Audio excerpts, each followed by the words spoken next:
আসসালামু আলাইকুম বন্ধুরা, কি অবস্থা সবার? কেমন আছেন? আশা করি সবাই ভালো আছেন। তো আপনাদের সবাইকে জানাচ্ছি নতুন বছরের শুভেচ্ছা।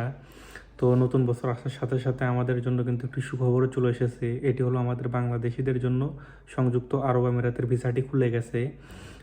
ইতিমধ্যে বিভিন্ন ধরনের ঘোষণা চলে এসেছে। ফেব্রুয়ারি থেকে ইনশাল্লাহ ট্যুরিস্ট চালু হয়ে যাবে এবং ট্যুরিস্ট চালু হওয়ার পরে একে এক অন্যান্য ভিসাগুলো চালু হয়ে যাবে বলে আমরা আশা করতেছি। তো অনেক দিন প্রায় 4 মাস সংযুক্ত আরব আমিরাতে সাধারণ ক্ষমা চলল। সাধারণ ক্ষমা শেষ হওয়ার পরবর্তীতে গিয়ে অবশেষে ভিসাটা খুলতে চলেছে। এরই মধ্যে আমাদের বাংলাদেশের অ্যাম্বাসিতে যিনি আছে প্রধান, উনি আমাদের এই খবরটি কনফার্ম করেছেন। এটি নিয়ে অলরেডি বিভিন্ন ধরনের নিউজও হয়ে গেছে। তো বন্ধুরা, আমাদের দেশে ভিসা খোলার সাথে সাথে আরও একটি সমস্যা বেড়ে যাবে, সেটি হলো মানুষকে প্রতারণার ফাঁদে ফেলা।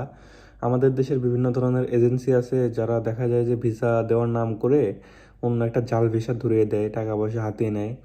তো আপনাদের এই সমস্যা থেকে মুক্তির জন্য আমি আপনাদের জন্য একটি ভিডিও তৈরি করেছি, সেটা হলো আপনারা কীভাবে দুবাইয়ের ভিসা অনলাইনে চেক করবেন। আপনারা চাইলে সেই ভিডিওটি দেখে আসতে পারেন। আমি সেই ভিডিওর লিঙ্ক প্রথম কমেন্টে দিয়ে দিব এবং ডিসক্রিপশন বক্সেও দেওয়া থাকবে।